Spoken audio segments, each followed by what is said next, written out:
আমি তো একজন নবী, আমি একজন পয়গম্বর, আমার সাথে কি জান্নাতের মধ্যে কেউ যাবে? আল্লাহ তাআলা মূসা নবীকে বলে, এ মূসা, তুমি পয়গম্বর হইতে পারো, কিন্তু আমি তোমাকে এই মেসেজটাই দেই, তুমি পয়গম্বর হইতে পারো, কিন্তু আমি আল্লাহর জান্নাত, সেই জান্নাতের মধ্যে তুমি যাইবা, আর তোমার সাথে এক ব্যক্তি জান্নাতে যাবে। পয়গম্বর মূসা আলাইহিস সালাতু ওয়াস সালাম জিজ্ঞাসা করলেন, আল্লাহ, জান্নাতের মধ্যে এক ব্যক্তি আমার সাথে থাকবে, তার পরিচয় কি? আল্লাহ তাআলা জানালেন, হ্যাঁ পয়গম্বর মূসা, তোমার সাথে যে লোকটা জান্নাতে যাবে, তোমার সাথে যে লোকটা জান্নাতের মধ্যে থাকবে, সে লোকটা সাধারণ একটা মানুষ। শাম দেশের বাজারের মধ্যে সেই লোকটা একজন কসাই, সারাদিন সেই লোকটা গোশত বিক্রি করে সেই লোকটাই তোমার সাথে জান্নাতে যাবে। বলেন না সুবহানাল্লাহ? একটু আওয়াজ দিয়ে কর না সুবহানাল্লাহ।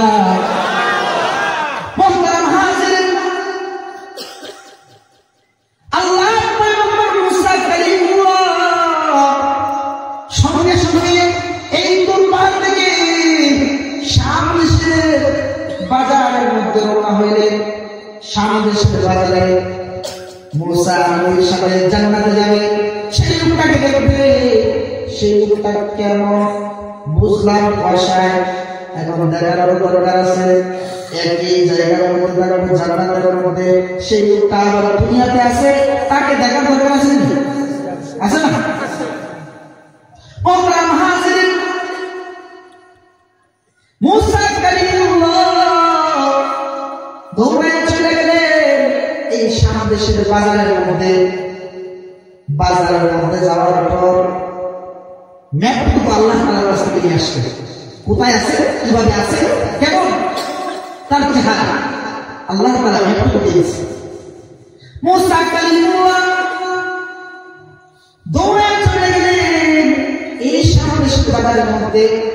বাজারের মধ্যে যাওয়ার পর ঠিক সেই জায়গার মধ্যে একটা কসাই ব্যক্তি পাইলেন। মূসা কালিমুল্লাহ এই লোকের কাছে কাছে গিয়ে কথা বলার সুযোগ নাই। কি বলবে? গোশত কিনবে না, গোশত যদি কিনতো তাহলে সেই লোকের কাছে গোশত কত। এখন শুধু সাইড দিয়ে দাঁড়ায় থাকে, সাইড দিয়ে দাঁড়ায় থাকে, দাঁড়ায় থেকে থাকে আমার সাথে জান্নাতে যাবে। সেই লোকটা কি ব্যবহার করে, কোন গুণের অধিকারী হওয়ার কারণে আমার সাথে জান্নাতে যাবে? আল্লাহর পয়গম্বর মূসা কালিমুল্লাহ পাশে শুধু দাঁড়ায় থাকে। রাত্রে যখন ঘুমিয়ে আসলো, এই লোকটার বাসায় ব্যক্তি হঠাৎ করে তাকায় দেখে সারাটা দিন আমার পাশে শুয়ে ব্যক্তি কেন? এই বাসায় ব্যক্তি জিজ্ঞাসা করলো, হ্যাঁ ভাই, আপনার বাড়ি কোথায়? এই শাম দেশের বাজারে আপনাকে আমি আর কখনো দেখি নাই। আপনি এই জায়গার মধ্যে কিভাবে আসলেন, কিসের জন্য আসলেন? আপনার পরিচয়টা দেন, আপনার পরিচয় আমি জানতে চাই। আল্লাহর পয়গম্বর মূসা কালিমুল্লাহ আল্লাহর যে খলিল, সেই পরিচয় দেয় নাই। এই কসাই ব্যক্তি বলে, হে কসাই ভাই, আমার পরিচয় আমি একজন মুসাফির। সুবহানাল্লাহ। আচ্ছা বলুন তো, যে ব্যক্তি জান্নাতি সে ব্যক্তির কি মুসাফিরের প্রতি মহব্বত থাকবে না? আরে প্রকৃত আল্লাহওয়ালা যারা, প্রকৃত বুজুর্গ যারা, হায়াতে জিন্দেগির মধ্যে যারা আমল বেশি থেকে বেশি করে, তারা তো আল্লাহ প্রেমিক হয়ে যায়, তাদের মধ্যে আর ভালো লাগে না। মূসা কালিমুল্লাহ এই কসাই ব্যক্তিকে যখন বললেন, আমি তো সাধারণ একটা মানুষ, আমি মুসাফির, আমি অমুক জায়গা থেকে আসছি, বেড়াইতে আসছি। কসাই ব্যক্তি ডাক দিয়ে কয়, হে মুসাফির ভাই, আপনি আসছেন বারবার, এত দূর থেকে আপনি আসছেন, এখন রাত্র হয়ে গেছে, সে জায়গায় পৌঁছানো এখন আপনার দ্বারা সম্ভব না, চলুন আমার বাড়িতে চলুন, আজকের রাত্রটা আমার বাড়িতে থাকবেন। মুসা নবী কয়, এই কাজটার জন্যই তো আমি রাত্র বসে তোমার পাশে রয়েছি। কারণ হলো তুমি আমার সাথে জান্নাতের মধ্যে যাইবা, জান্নাতের মধ্যে আমার সাথে যাইবা। তোমার গুণ কি সেই গুণটা আমার জানা দরকার। তুমি কি আমল করার কারণে আমি পয়গম্বর, তুমি কসাই, কেমনে একসাথে হইলা? আল্লাহ যে আমাদের বলছে কেমনে হইলে এটা জানার দরকার আছে।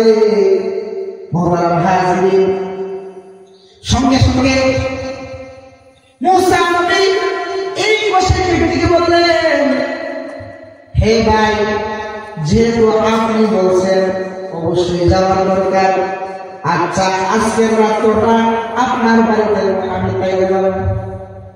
মুহতারাম হাজিরিন, মুসা পয়গম্বর এই কসাই ব্যক্তির সঙ্গে সঙ্গে বাড়ির দিকে রওনা হইলেন।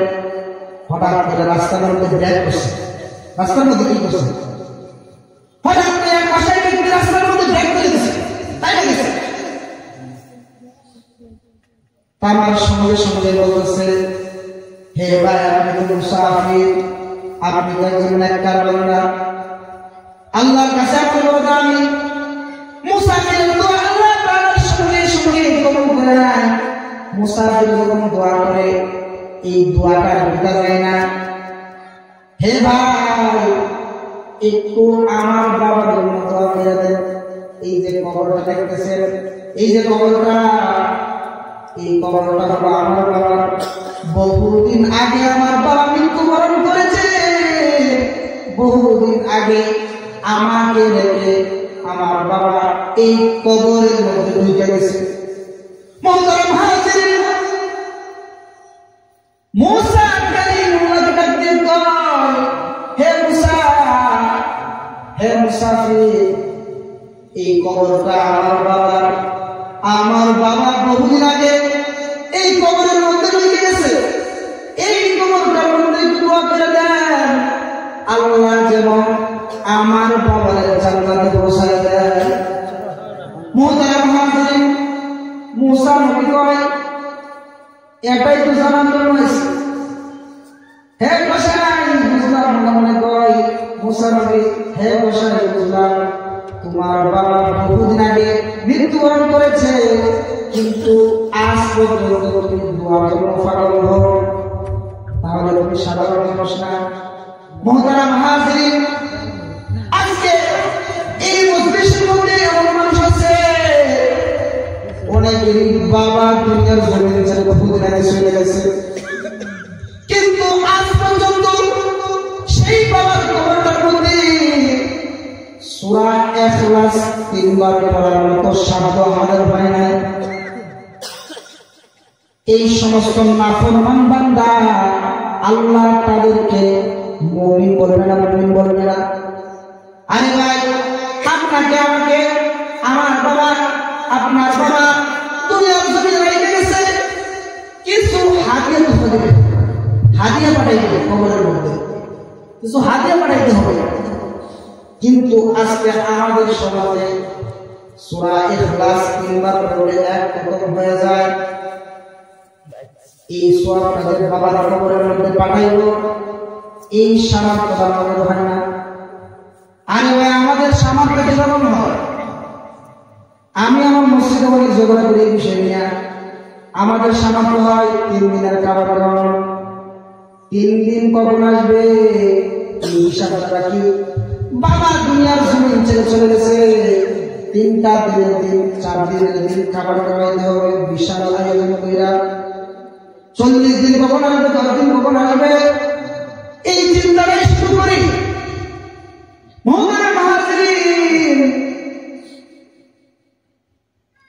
আলেম আছে 95 মানুষ, আমার উস্তাদের উস্তাদ হবে।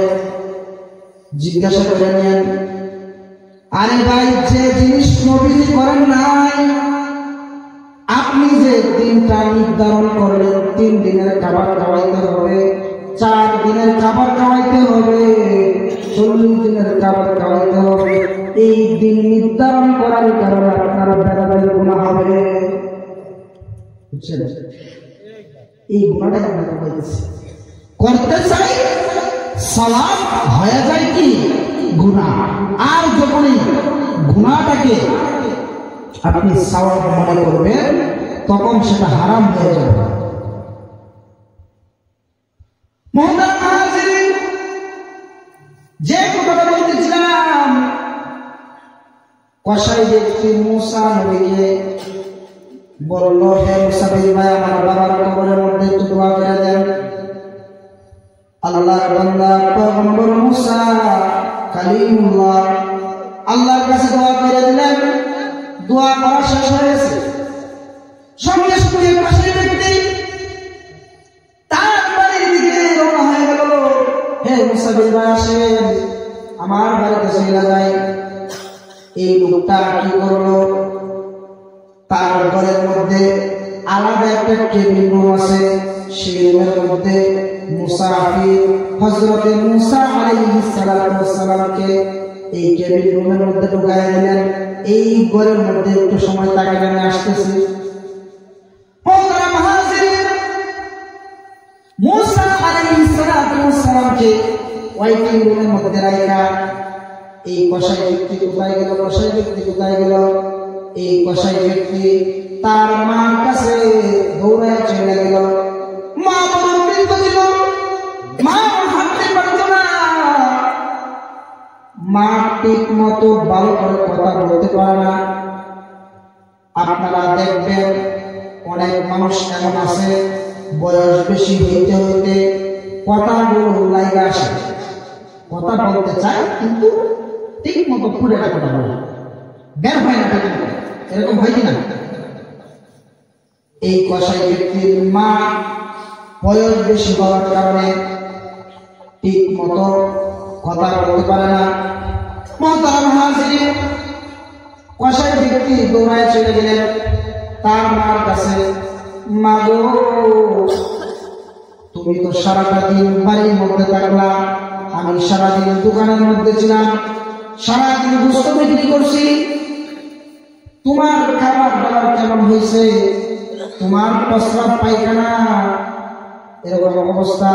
সন্তান প্রত্যেক দিন এই মার যে প্রস্রাব রয়েছে, পায়খানা রয়েছে, সবকিছু এই দোকান থেকে আসার সঙ্গে সঙ্গে সর্বপ্রথম যে কাজটা করে সেটাই হলো প্রস্রাব পায়খানা পরিষ্কার করা।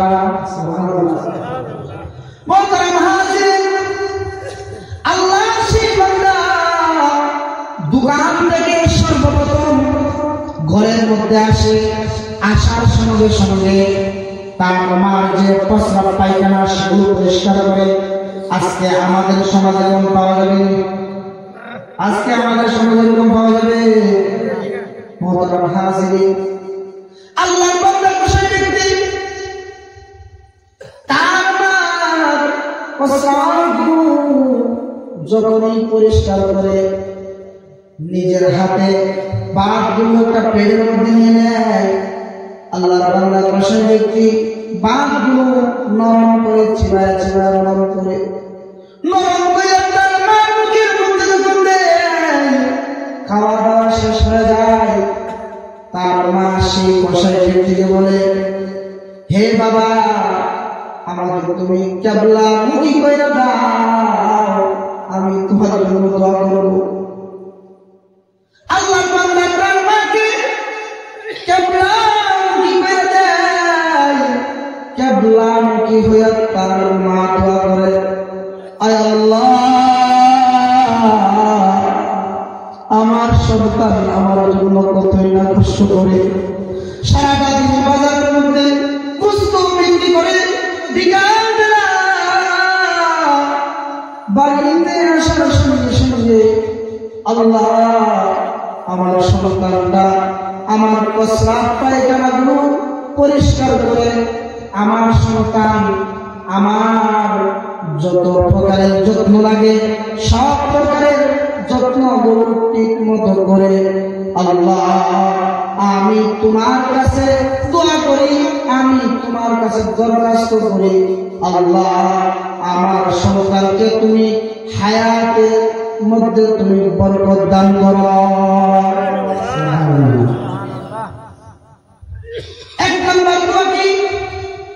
আল্লাহ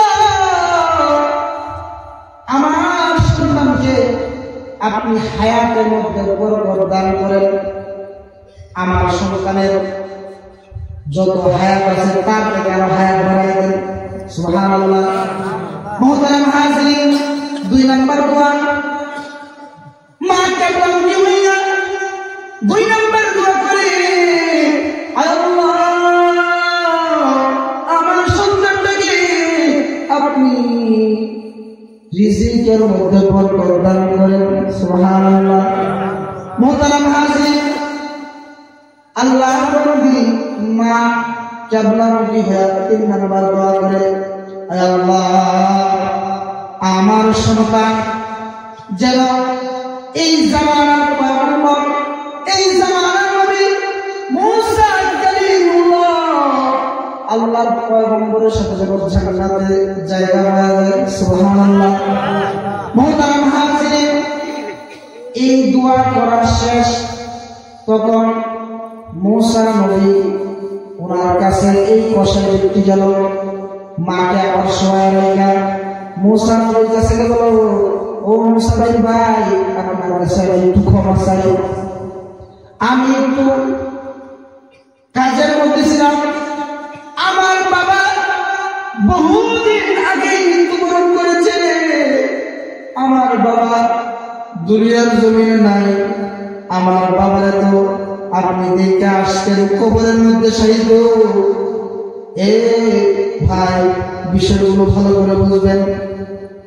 এই কষাই ব্যক্তি ডাক দিয়া কয় আমার বাবা কবরের মধ্যে শহীদ আছে, কবরটা আপনাকে দেখায় নিয়ে আসছি, আর আমার বৃদ্ধা মা অনেক কষ্ট হয়, প্রস্রাব বিছানার মধ্যে করতে হয়, পায়খানা এই বিছানার মধ্যে করতে হয়, আমার যে বিবি রয়েছে একদিন ধমক দিয়ে তাকে পরিষ্কার করাইলাম, পরের দিন বলে আমার দ্বারা সম্ভব হবে না, আমার পেটের সমস্যা হইতেছে, আমার বমি চলে আসতেছে, কিন্তু আমি তো ওনার সন্তান, আমার তো আর ঘৃণা করা সম্ভব না, আমার তো বমি আসবে না, কারণ হলো আমার মা, আমার মাকে আমি দূরে ফেলে রাখতে পারবো না।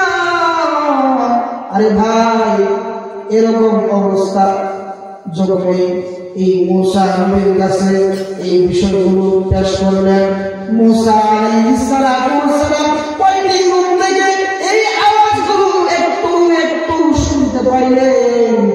মুসা নবী এই লোকটাকে জিজ্ঞাসা করলেন, হে কষাই ভাই বলুন তো আপনার মা আপনাকে বলছিলেন যে আপনি আপনার মাকে কিবলামুখী করে দেওয়ার জন্য, কিবলামুখী হওয়ার পর আপনার মা কি বলেছে আমি ভালো করে বুঝতে পারি না। মুহতারাম হাজির, মুসা কালিমুল্লাহ এই প্রশ্নটা যখন করলেন সঙ্গে সঙ্গে তার সন্তান কষাই ব্যক্তি বলতে লাগলো, হে মুসাফির ভাই আমার মা প্রত্যেক দিন আমি যখন প্রস্রাব পায়খানা পরিষ্কার করি, আমার মার খেদমত যখন আমি করি, তখন দেখা যাচ্ছে আমার মা শুধু বারবার বলে, হে সন্তান আমার কিবলামুখী করে দাও, কিবলামুখী করে দাও, কিবলামুখী করে দেওয়ার পর আমার মা আমার জন্য দোয়া করে। সুবহানাল্লাহ। মুহতারাম হাজিরিন, রহমতুল্লাহ মুসলমান কথাগুলো ভালো করে বুঝবেন। আল্লাহর এই বান্দা বলতেছে আমার মা আমারে বলতে থাকে আমারে কিবলামুখী করে দাও, আমি তোমার জন্য একটু দোয়া করব। মুসা আলাইহিস সালাম জিজ্ঞাসা করলেন, তোমার মা যে বলে তোমার দোয়া করার জন্য, কেবলা আমাকে কইরা দাও, আমি তোমার জন্য দোয়া করব। দোয়াটা কি করে কি করছে মাত্র যে আওয়াজ শুনতে পাইলাম, কেবলা আমি কি করলাম আর কি দোয়া করবো সেই দোয়াটা আমার কাছে তুমি বলে দাও। মুসা নবী এই কথা বলার সঙ্গে সঙ্গে এই কসাই ব্যক্তি বলতে লাগলেন, হে মুসা ভাই, আল্লাহ তাআলার বান্দা আমার মা আমার জন্য বারবার দোয়া করে। এক নাম্বার দোয়া, আমার সন্তান দুনিয়ার জমিনে আছে, আমার সন্তানের যে হায়াত আছে, আমার সন্তান যে হায়াত নিয়ে দুনিয়ার জমিনে আসছে তার থেকে হায়াত আল্লাহ আপনি আরো বাড়ায় দেয়। সুবহানাল্লাহ। মুহতারাম হাজিরিন, আপনারা জানেন মা কখনো চায় না সন্তান আগে মারা যাক। আজকে যদি আপনার সন্তান হয়, আব্দুর রহিমের সন্তান হয়েছে, আমি গেলাম মিষ্টি নিয়া, আব্দুর রহিম বলবে, আব্দুর রহিমের বিবি বলবে, হে ভাই আপনি মিষ্টি নিয়ে আসছেন কেন, মিষ্টি আনছেন কেন, মিষ্টির তো দরকার নাই, আপনি দোয়া করেন আমার সন্তান যেন বাইসা থাকে। এই দোয়া করেন মা কিন্তু সব অবস্থায় এই দোয়া করে, আমার সন্তান বাইসা থাকো। টাকা দেওয়ার দরকার নাই, বাতিজা যায় টাকা নিয়া, ভাই যায় টাকা নিয়া, খালা যায় টাকা নিয়া, কি বলে মা টাকা দেওয়ার দরকার নাই, আমার সন্তান বাইসা থাকো। সন্তান যদি বাইসা থাকে ভূত দিতে পারে, এই কথা বলে কিনা? আমার মা দোয়া করছে, এক নাম্বার দোয়া, আমার সন্তানের হায়াতের মধ্যে আল্লাহ আপনি বরকত দান করেন। মুহতারাম হাজিরিন, এই কসাই ব্যক্তি মুসা আলাইহিস সালামকে জানা দিলেন, হে মুসা ফির ভাই, এক নাম্বার যে দোয়াটা আমার মা বারবার করে সেই দোয়াটা আল্লাহ তাআলা কবুল করে রাখছে। আমার বিশ্বাস আমার যে বয়স হয়েছে এই বয়সের মানুষ এখন এই জায়গায় পাওয়া যায় না। সুবহানাল্লাহ। একটু আওয়াজ দিয়ে তোমরা সুবহানাল্লাহ। মুহতারাম হাজিরিন, দুই নম্বরে আল্লাহর বান্দির মা দোয়া করেন, আয় আল্লাহ আমার সন্তানের রুজি রোজগারের মধ্যে আল্লাহ আপনি বরকত দান করেন। সুবহানাল্লাহ। হে মুসাফির ভাই, দুই নম্বর দোয়াটা আল্লাহ তাআলা কবুল করে নিয়েছে। আমি সারাদিন বস্তু বিক্রি করতে হয় না, অল্প একটু সময় যদি আমি বস্তু বিক্রি করি, অল্প একটু বস্তু বিক্রি করার কারণে আল্লাহ তাআলা এই অল্প টাকার মধ্যে এমন বরকত দিয়েছে, আমি সুন্দরভাবে চলতে পারি, আমার কোনো ঋণ নাই, আমার দুনিয়াতে কোনো ভেজাল নাই, কোনো পেরেশানি নাই। মুহতারাম হাজিরিন, এই কসাই ব্যক্তি বলতে লাগলেন, হে মুসাফির ভাই, দুই নম্বর দোয়া আল্লাহ তাআলা কবুল করছে, এক নম্বর দোয়া আল্লাহ তাআলা কবুল করছে, কিন্তু আমার মা বারবার একটা দোয়া করে, তিন নম্বর যে দোয়াটা এই জামানার পয়গম্বর মুসা নবীর সাথে নাকি আমাকে জান্নাতে দেখতে চায়। মুহতারাম হাজিরিন, মুসা নবীর সাথে আমার সন্তান জান্নাতে যাবে, এই দোয়াটা আমি বিশ্বাস করতে পারি না। মুহতারাম হাজিরিন, মুসা আলাইহিস সালাম এই কসাই ব্যক্তিটাকে জড়ায় ধরবে, হে ভাই এক নম্বর দোয়া তোমার আল্লাহ তাআলা কবুল করছে, দুই নম্বর কবুল করে নিছে, তিন নম্বর তোমার দোয়া ছিল এই জামানার পয়গম্বর মুসা আলাইহিস সালামের সাথে জান্নাতে যাওয়া। আল্লাহ তাআলার কাছে আমি তুর পায়ে গিয়ে জিজ্ঞাসা করলাম, আল্লাহ আমি পয়গম্বর মুসা আপনার কাছে এই জিনিসটা জিজ্ঞাসা করতে চাই, আমার সাথে জান্নাতে কে যাবে? আমি জিজ্ঞাসা করার সঙ্গে সঙ্গে তোমার ব্যাপারে আল্লাহ তাআলা বলে দিয়েছে। সুবহানাল্লাহ। মুহতারাম হাজিরিন, আমি মুসা পয়গম্বর তোমার মা যে বলল জান্নাতের মধ্যে পয়গম্বর মুসার সাথে তোমার দেখতে চায়, মুসার সাথে যেন তোমার জান্নাতটা হয়ে যায়।